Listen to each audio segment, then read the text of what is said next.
Hello everybody, this is Tip Top MTG here today with another Magic the Gathering video. In today's video, I'm going to be breaking down all of the spoilers that have come out today and yesterday for Commander Legends, today and yesterday being November 1st and October 31st, so these will be the weekend spoilers. Normally they don't do as many, and so I can kind of combine them into one video, and they're going to be about the same length as the previous videos. So why don't we just jump right into these? I'm going to give you my thoughts, kind of tell you what I think about them, what I think about the reprints even, and we'll just kind of go from there. So why don't we jump into this?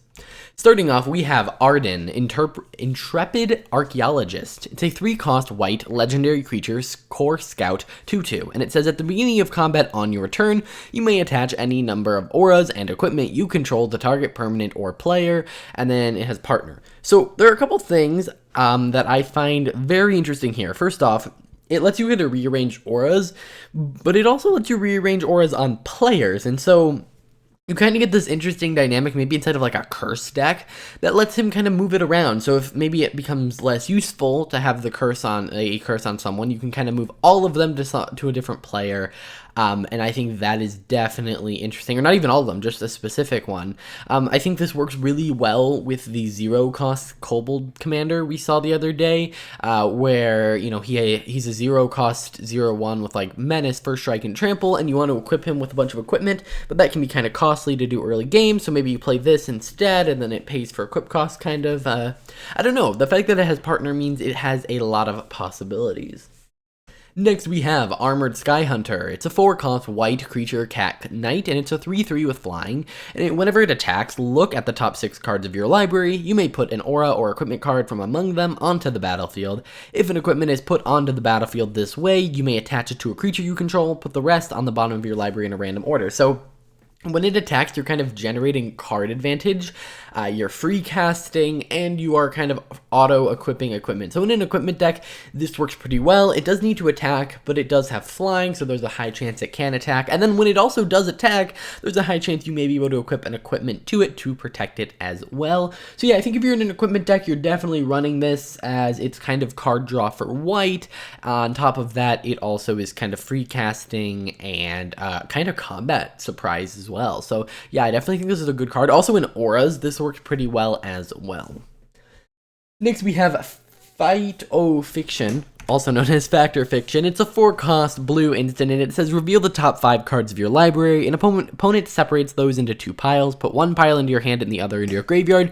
I wouldn't say this is like a commander, like, not staple, but a commander classic. It's not really, but it is a card that definitely sees the most play in commander. If you're playing against, you know, someone in like a competitive scene, they're gonna know the best possible way to mess you up with this card. But in a multiplayer game, if you're like teaming up on someone, you may get someone to just give you all 5 cards, or 4 out of the 5 cards, or something along those lines.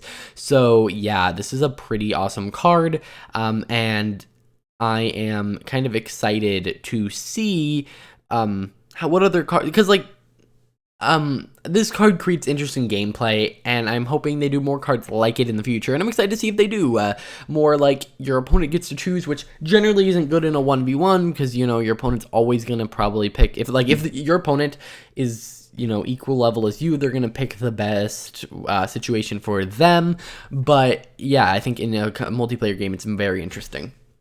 Next, we have Wrong Turn. It's a 3-cost blue instant, and it says target opponent gains control of target creature. If an attacking or blocking creature changes its controller, it's removed from combat. So this is kind of an interesting, you know, combat trick. Someone's attacking you, instead of bouncing it back to their hand or like removing it from combat, you're instead just giving it to an opponent. So you're like making that opponent lose a creature, you are giving someone a creature, which means they may be more friendly towards you, and you're preventing damage from yourself. So I think that's a very interesting card, and, you know, anything that manipulates, you know, gaining control of creatures is kind of interesting. It probably fits in a Zaydrew deck as well, because, you know, he's wanting to give his stuff away. So cool.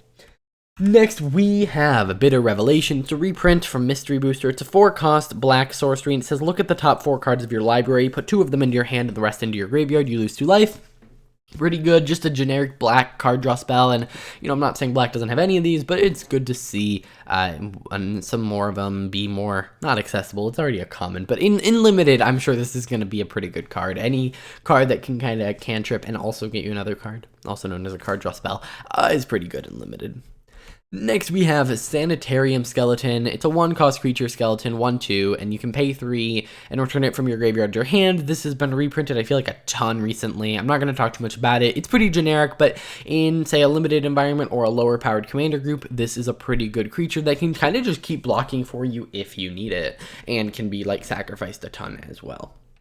Next, we have Noxious Dragon. It's a 6-cost black creature dragon, 4/4 with flying, and when it dies, you may destroy target creature with CMC 3 or less. So you pay a little bit more than you probably should for a 4/4 with flying, but then when it dies, it's a kill spell. It's okay. I'd rather have the kill spell when I play it. Unless I'm playing a deck that really manipulates when my creatures die, I don't really want this. But if you can somehow loop this in some sort of graveyard thing, I'm sure it would be very interesting. It is a reprint, so it's not like it's going to make any impact on any format, but bringing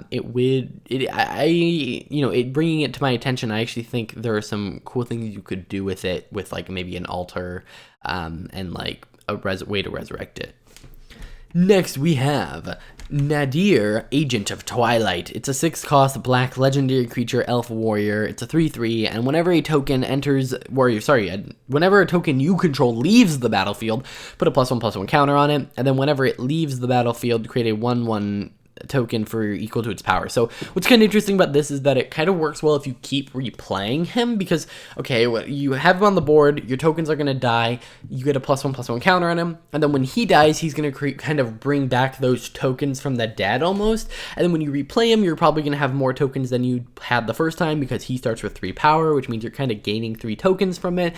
On top of that, he has partner, so you can kind of partner him up with someone else who cares about tokens. So I think this is an interesting card. It's a bit expensive, but I think if you were to pair it with green, maybe with a commander that cared about tokens in green and then threw in some ramp, you could maybe do something with this. Also, Proliferate's kind of useful, and both of these colors have access to it. Next, we have Nadir's Nightblade. It's a 3-cost black creature elf warrior, 1/3, and whenever a token you control leaves the battlefield, each opponent loses 1 life and you gain a life. So it works well with Nadir, who cares about tokens leaving the battlefield, and kind of just expands upon that theme. Next, we have Armix, Filgri Thrasher. It's a 3-cost black legendary artifact creature golem, and whenever he attacks, you may discard a card. When you do, target creature defending player controls gets -X/-X until end of turn, where X is the number of artifacts you control plus the number of artifact cards in your graveyard. So you can kind of turn cards in your hand into kill spells equal to the number of artifacts you control. So if you're running this in an artifact deck, this is pretty good. It almost kind of lets you just turn cards in your hand into murders when it attacks. And even if it isn't a full murder, you can maybe reduce something to be small enough where Armix, can't be blocked by it. This thing has partner, so it can then go with more artifact-based things, probably blue or white. It's a little weird to see black doing things with artifacts. Obviously, it's not unheard of, but it's almost good to see more of it, especially in a partner commander where you can mix it with either blue or white, or if you wanted to, green or something along those lines. So yeah, I think it's a pretty good inclusion. Next, we have Victimized. This is a reprint. It's a pretty good one. It's a 3-cost black sorcery, and it says choose 2 target creature cards in your graveyard, sacrifice a creature. If you do, return the chosen cards to the battlefield tapped. So you can sack a creature in order to return 2 graveyards or 2 cards from your graveyard to the battlefield. You can't return the creature you sacrifice, but I think it's a pretty good effect. It can oftentimes kind of go infinite with things because you are returning 2 creatures. For instance, if you have a, Oracle of Moldiah, it can return this card back to your hand when it ETBs, and then maybe not go infinite, but it returns it to your hand when it ETBs, and then the next turn you can sacrifice, maybe Oracle Moldiah to something else, sacrifice the other creature you brought in, kind of do this loop over and over again to keep reviving things. So there's definitely some interesting things the card can do, but generally it's just a pretty good card in any deck that wants to resurrect or sacrifice creatures. Next, we have Kuambage Witches. It's a 2-cost black creature human wizard, 1/3, and you can tap, and it deals 1 damage to any target, which is not a very black effect. And then it does 1 damage to any target of an opponent's choice. So You kind of choose an opponent, they get to choose what they deal damage to. If you're working with an opponent, you may be able to do something interesting with it. What I find more interesting about this card is that it is a reprint from Masters Edition. So yeah, this is the first time it's been reprinted in a while. It doesn't have new art, it has Magic Online exclusive art, so that's kind of cool having it come to, you know, paper as well. So yeah, I think this is a pretty good card in a multiplayer format. In a 1v1 format, not sure how great it is, but I think it definitely leads to more interesting gameplay, similar to what I talked about with Fact or Fiction. Next, we have a Tormad, the Desecrator. It's a 4-cost black legendary creature zombie wizard, and whenever one or more cards leave your graveyard, create a 2/2 tapped black zombie creature token and has partner. You want to partner this with someone who either can remove things from your graveyard or put things in your graveyard. So yeah, I think partner really opens up these, and I think I've said this in previous videos, I don't really think I can judge the power level of a partner until I see the rest of the partners. So yeah, this could be really powerful if there's a good partner to go with him, but if there's not, then it really won't do much. Next, we have Plague Reaver. It's a 3-cost black creature beast, and at the beginning of your end step, sacrifice each other creature you control. Also, by the way, it's a 3-cost 6/5, so keep that in mind. So at the beginning of your end step, sacrifice each other creature you control, and then you can discard 2 cards and choose target opponent, return Plague Bearer to the battlefield under that player's control at the beginning of their next upkeep. So the idea is, this is kind of like hot potato, you're passing it around, but in order to pass it, you have to discard cards. So you're going to play this in a deck that either like gives yourself hexproof, so you can't be targeted by this ability, and then everyone else is discarding their cards and sacrificing everything, or it's more likely is that you don't care if your stuff either gets sacrificed or you have to discard cards, because that's what your deck wants to do. So you can either choose to like have this be your only creature, which if it is your only creature, that's pretty good. You're getting a 6/5 for 3. And if that's the case, you can just get a really cheap creature, but then you can also just pass it to your opponents. They're going to pass it around a little bit. Now, another interesting thing is that there are a lot of decks that don't care about, you know, the actual creature. They just want high power. Like, they have commanders that care about power, then they're going to sacrifice it and, like, add mana equal to its power or something.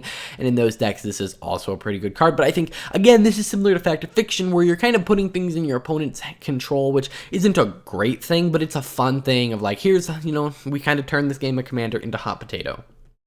Next, we have Rakshasa Debaser. It's a 6-cost black creature cat demon, and whenever it attacks, put target creature card from defending player's graveyard onto the battlefield under your control. So pretty interesting. You're getting kind of I think we have a ninja version of this or a rogue version of this in standard, but it has to actually hit. And then this has Encore for 8, which means that it'll be able to kind of come back from the graveyard and get 3 attack triggers. What's interesting about this is that it is a creature, but it's from an opponent's graveyard, so you really don't get too much control over it. So I think it really depends on what your opponents are playing, if this is a good card or not, which means I think that it kind of lowers the power level. I think it's definitely a fun one, and I could see people running it in like cat decks and demon decks, or like resurrect your opponent's stuff decks, but other than that, I don't really see too much of this being played. Next, we have Wild Celebrants. It's a 5-cost red creature satyr, 5/3, and when it enters the battlefield, you may destroy target artifact. It's from Theros. It's boring. Moving on. Next, we have Blasphemous Act. It's a 9-cost red sorcery, and this spell costs 1 less to cast for each creature on the battlefield, and if you're board wiping, you are probably board wiping because there's at least like 6 creatures in the battlefield, so this generally just costs like 3 or less mana, and then it costs, it says it deals 13 damage to each creature. It was last reprinted in Double Masters. This card is almost a must-have in most red decks. If like that's your only source of board wipes, it is a pretty good one. So yeah, I would say this is a amazing card in Commander, and it's good to have it be reprinted. Next, we have a card called Soulfire Eruption. It's a 9-cost red sorcery, so this is part of the 9-cost mythic sorcery cycle.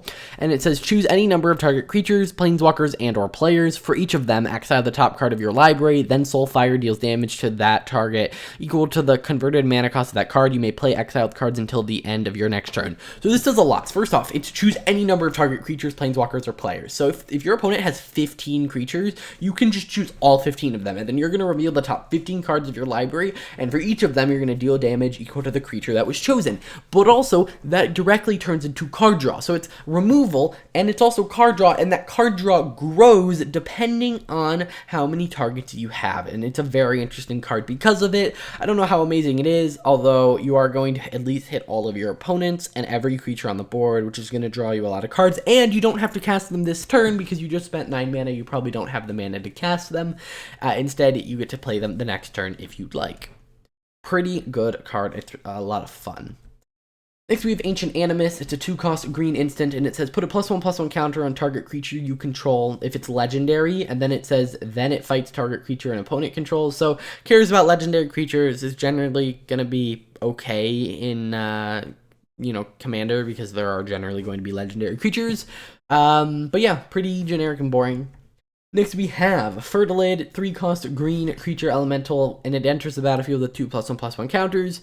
You can pay 1 and a green and remove a +1/+1 counter from Fertility, and then target player searches their library for a basic land card and then puts it on the battlefield tapped, then shuffles their library. So he's kind of like a ramp card. He's very similar to like a Cultivate, but on a creature. The only interesting thing that I would say why you would run him is if you were in a +1/+1 counter deck and you can like proliferate those counters, or maybe in a landfall deck that's going to put counters on every creature when a land ETBs, in which case this becomes pay 2 mana to get a land from your basic from your deck into the battlefield, which is pretty good. So with the right cards, this is a good card, but it's been reprinted a ton, so there's not too much else I have to say about it. Next, we have Armorcraft Judge. It's a 4-cost green creature elf artificer, and when it enters the battlefield, draw a card for each creature you control with a +1/+1 counter on it. So we're seeing more +1/+1 counters as a theme matter.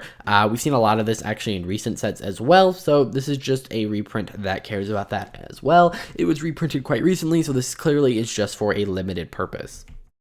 Next, we have Anara. Filigree Familiar. It's a 4-cost green legendary creature wolf beast 4/4, and it says during your turn, commanders you control are indestructible, including this person or this commander, and it has partner. So pretty good if you're like trying to be maybe Voltron-y. You can just always swing, or if you have another commander that has a good attack ability but maybe isn't the most durable creature, you can make sure you're getting that off. It's kind of like the sidekick partner. This is not a partner you're going to build your deck around. It's oh, I like this one partner and I need someone to go with it. I guess I can just do Anara. So because of that, it's not super interesting, but because of that, it is also kind of interesting in the fact that it is such a support commander instead of the main focus.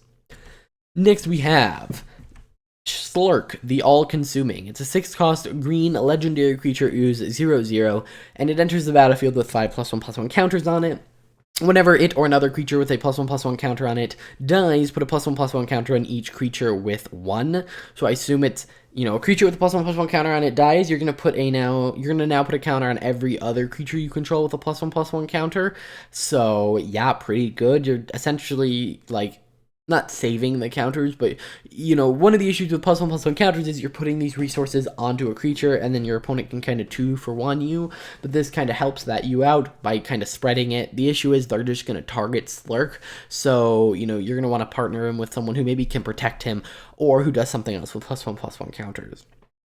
Next, we have a Root Weaver Druid. It's a 3-cost green creature elf druid 2/1, and when it enters the battlefield, each opponent may search their library for up to 3 basic land cards. They put one of those cards onto the battlefield tapped under your control, and the rest onto the battlefield tapped under their control. Then each player who shuffled their library this way shuffles it. So your opponents kind of get to search for 3 basics and give you 1 if they want. If they search, they have to give you 1.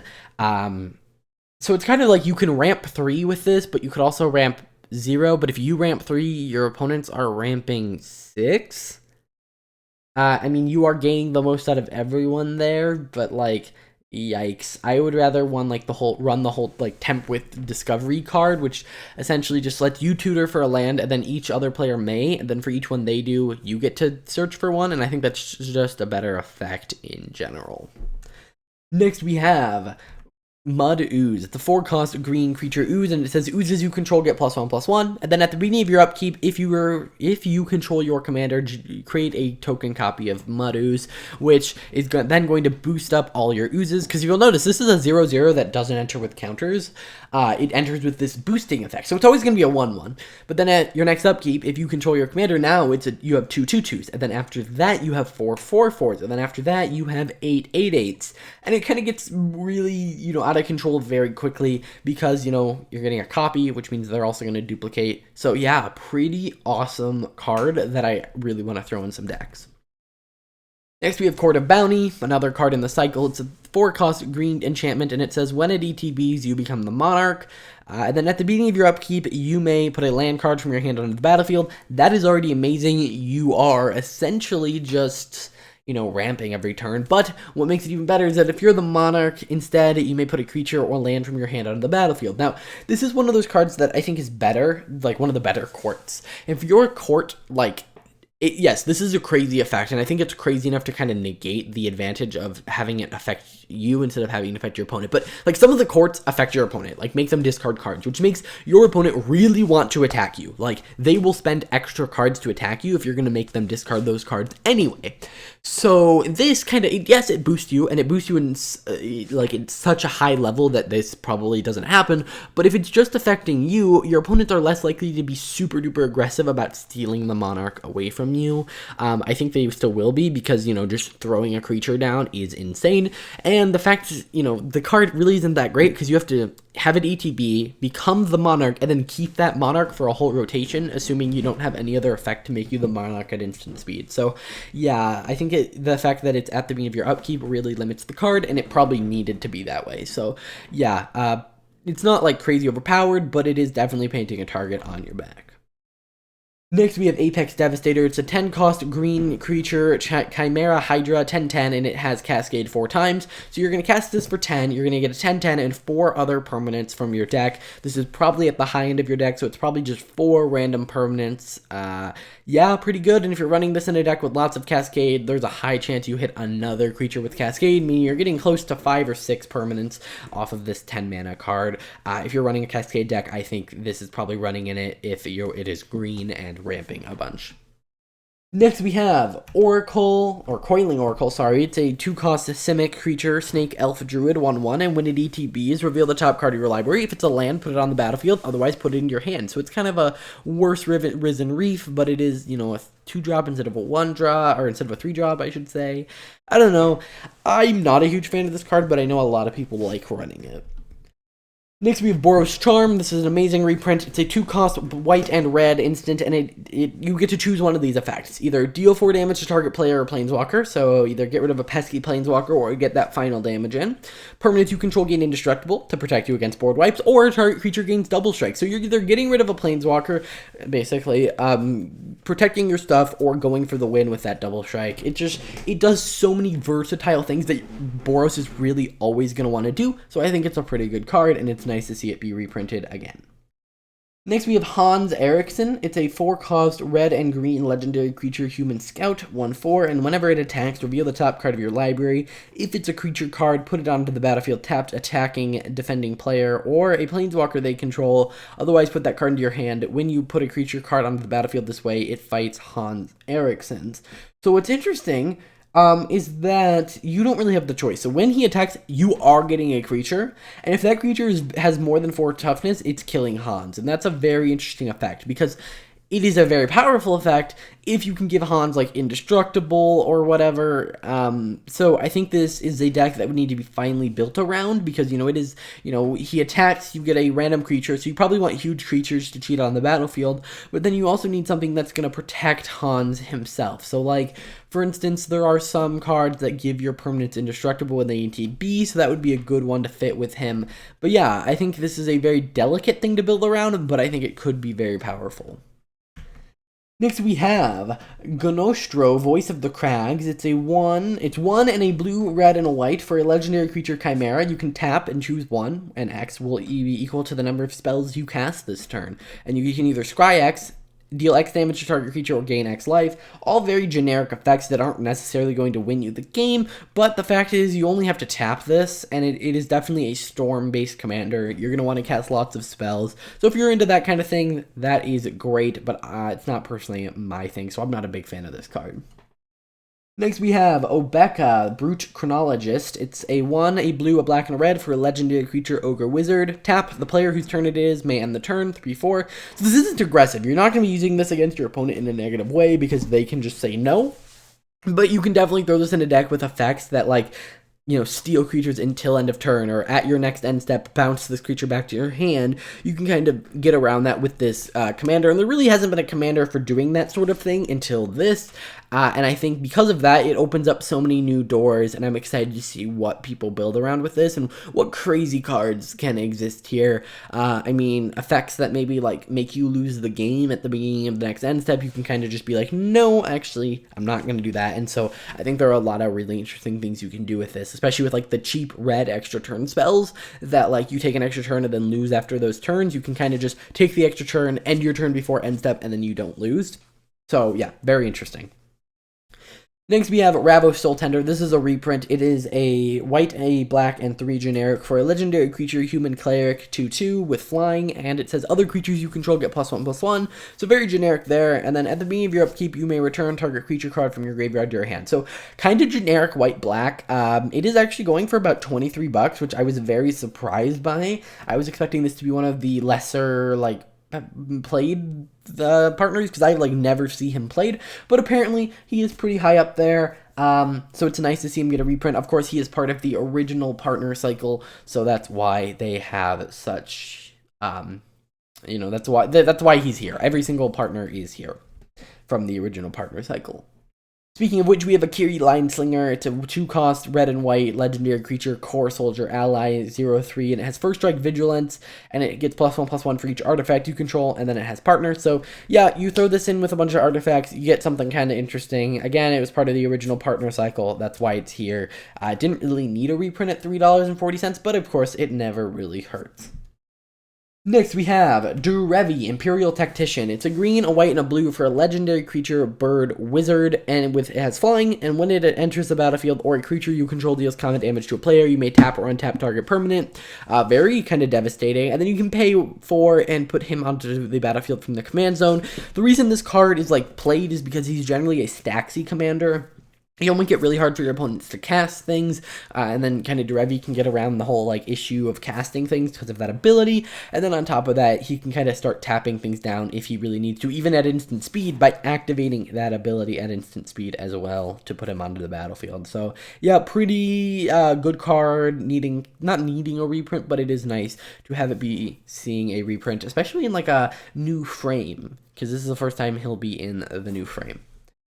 Next, we have Staunch Throne Guard. It's a 5-cost artifact creature construct, 2/5 with vigilance, and when it ETBs, you become the Monarch. So just generic, more Monarch cards. I think that's always good. Monarch is a fun mechanic. It's obviously not the best, but it's also just a lot of fun.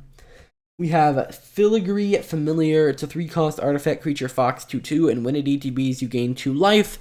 Kind of just, I don't know why it's doing that, but when it dies, draw a card. It's almost wanting to be Solemn Simulacrum, but like with a much worse starting ability. I don't really see people playing this, especially saying it already exists, and I've literally never seen it before. Next, we have Fire Diamond. We've seen the rest of the diamonds, I believe. Maybe not the green one. I don't think we've seen Moss Diamond, but it's a 2-cost artifact. It ETBs tapped and taps to add red. It's pretty garbage because, you know, if it entered the battlefield tapped and tapped for one of 2 colors, fine. If it didn't enter the battlefield tapped and tapped for 1 color, fine, but it does both, and so I think that really limits it. Next, we have Perilous Mirror. It's a 2-cost artifact creature mirror, and when it dies, it deals 2 damage to any target. We saw this in Jumpstart. Really didn't need a reprint. Clearly is only here for the limited environment. Next, we have Armillary Sphere. It's a 2-cost artifact. You can pay 2 and tap and sack it, and search your library for up to 2 basic land cards, reveal them, put them into your hand, then shuffle your library. It doesn't actually ramp you, but it does kind of give you card advantage in any color, and maybe helps your fixing.